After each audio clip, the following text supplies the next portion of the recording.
बिस्मिल्लाहिर्रहमानिर्रहीम। आज cipher case के अंदर आप सबके सामने फैसला आ चुका है कि खान साहब की जमानत खारिज कर दी गई, शाह साहब की जमानत खारिज कर दी गई। आपने ये भी देखा, पहले आपके सारी डिटेल्स बताई हैं हमने कि हमारी तरफ से जब आर्गूमेंट्स किए जा रहे थे तो तमाम हकायक कोर्ट के सामने रखे। उस वक्त जो है मीडिया भी वहां पर मौजूद था और कोर्ट के भी बड़े वाज़ेह जो है रिमार्क से, जिससे लग रहा था कि जमानत किसी सूरत जो है वो कैंसिल नहीं हो सकती। लेकिन प्रोसिक्यूशन की तरफ से ये अजीब एक डिमांड आई कि इन कैमरा प्रोसीडिंग करनी है और उसके अंदर एक मजीद मुज़क्का खेज बात ये थी, वो ये कह रहे थे कि लॉ ये हम पढ़ रहे हैं लेकिन लॉ हम आपको नहीं बता सकते कि ये कौन सी किताब है, कौन सा कानून है, कि उसके अंदर भी वो चाह रहे थे कि इसके अंदर भी सीक्रेट रखा जाए कि जिस लॉ का हवाला वो दे रहे हैं। तो ये बातें वहां पर हुई और 30 से 40 मिनट उनके आर्गूमेंट्स हुए।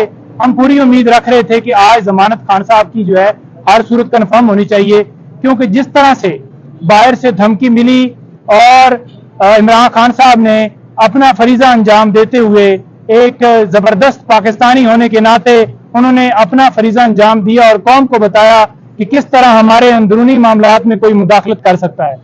जो इसके अंदर गुनाहगार थे, जिन्होंने ये सारा रोल अदा किया और हुकूमत को गिराया, बजाय ये कि उनके ऊपर कार्रवाई की जाए, खान साहब को पिछली 15 तारीख से इस झूठे मुकदमे में गिरफ्तार किया गया, जिसमें उनको ना पता है ना लीगल टीम को पता है। उसके बाद सेकंड स्टेप ये देख लें कि एक तरफ इस्तकबाल के लिए तैयारियां की जा रही हैं कि नवाज शरीफ साहब बाहर से आ रहे हैं।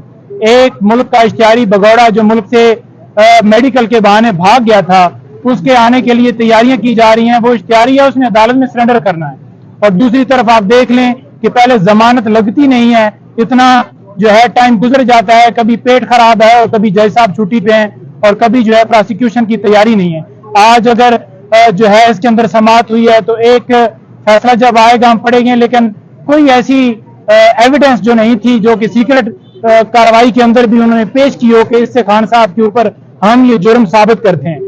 केस क्योंकि उन्होंने बनाया, उन्होंने साबित करना था, लेकिन वो नाकाम रही। बिला वजह न जाने क्यों खान साहब की जमानत जो है वो आज खारिज कर दी गई। इसको हम कल इस्लामाबाद हाई कोर्ट के अंदर चैलेंज करेंगे। गौर साहब ने आपको बताया दोहरा मेयार इंसाफ का किसी कदर कबूल नहीं है, हर एक के साथ एक जैसा सलूक होना चाहिए।